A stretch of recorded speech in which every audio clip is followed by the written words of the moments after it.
So, perhaps you might gather that that faith plays a big role in my life. I mean, you kind of have to survive 3 wars before turning 18.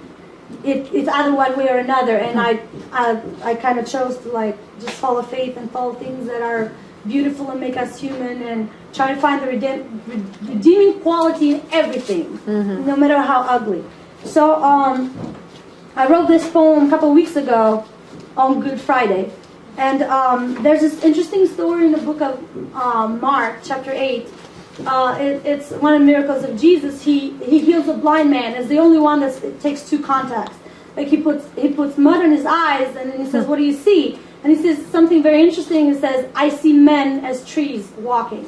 And then he touches him again and says, "What do you see?" "Now I see normally." So that's been going in my head, the men as trees walking. So this is the poem called Men as Trees.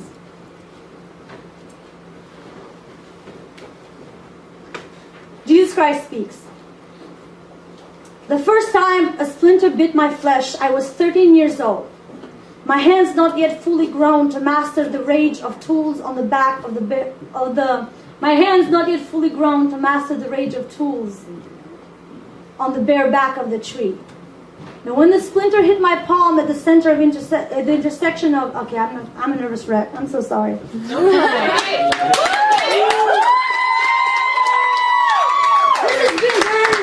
For me, this doesn't happen often. I want you to know that. Like, you know, I've been doing poetry for about 7 years. You're the best. So thank you. You can go on Autopilot. Any poet will tell you. And it's been very real and very sweet for me. So I thank you so much for allowing me. Thank you. The first time a splinter bit my flesh, I was 13 years old. My hands not yet fully grown to master the rage of tools against the bare back of the cut-down tree. And when the splinter hit my palm, right at the intersection of eternity and purpose, my heart reverberated with the echo of something strangely familiar. I stared at the ruby spot of blood in my hand growing into a slithering river as my stepfather, the gracious mountain of a tender man, tried to pull it out of my hand, saying, there, child. One day your hands will grow to their purpose. They will learn to embrace the pain each time something you're trying to shape into beautiful decides to be stubborn and fight you back. By the time I was 23, my hands had already grown strong enough to carry the weight of my whole body. The tools, more like extensions of my extremities, moved gracefully to purpose from morning to sundown, as my stepfather's wisdom had already run its simple course. Each day, working in the shop, carving things into useful, I felt it in the way the saw was met with resistance as it caressed the spine of the naked tree. The wood was keeping score, and one day it would come back for me with a vengeance. The sting of sweat rolling down my back would make shiver the man in me, but my heavenly Father would whisper in the backyard trees, there, son. Remember why you chose to wear their skin in the first place. How much in love you are with all of this and them. How the barrenness in their bleak branches and the thirst in their bones beckoned you down from my heavenly home. You said it was worth it, no matter how often they'd slap away your hand.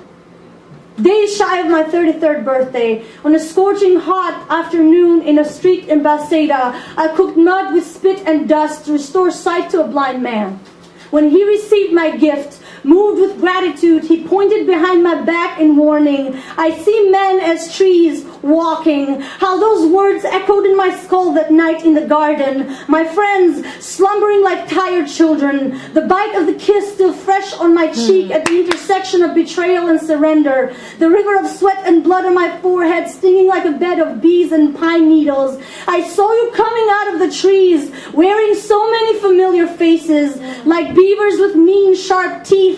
A forest of hands stretching out angry branches, armed with swords and crowbar tongues. And though you moved with the tornado's fury, the beauty in the design is still worth dying for.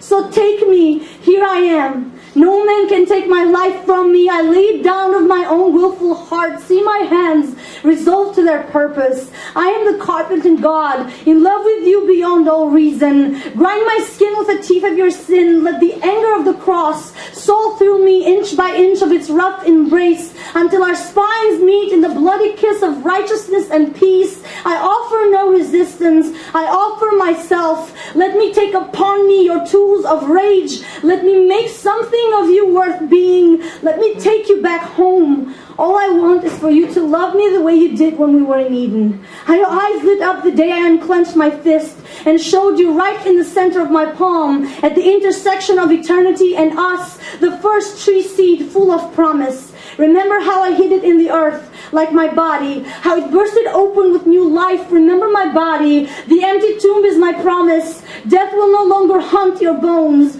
I am the resurrection and the life, author of all things beautiful, lover of all things mine. Do not mourn me like I did not intend this. Do not shun me like I am not enough. Take me as I am. I'll take you as you are. We'll study war no more. These days, I am once again in my Father's shop, carving the beauty of worlds to come. Wait till you see what I've been making. I've built you a house of forever windows. My love's the porch light always on. There's a garden of trees with clapping hands. Their spines dance to the will of my hand. They sing our song. Holy, holy, holy, the Lamb who was slain, the Rose of Sharon, the bridegroom, the I am, the lover, the carpenter, the darling of heaven, my beloved. Do not miss me like I'm not returning. When the trumpet sounds in spring and the fig tree gives forth its blossoms, I am coming to take you. Our home awaits us. Thank you. Thank you so much. Thank you so much.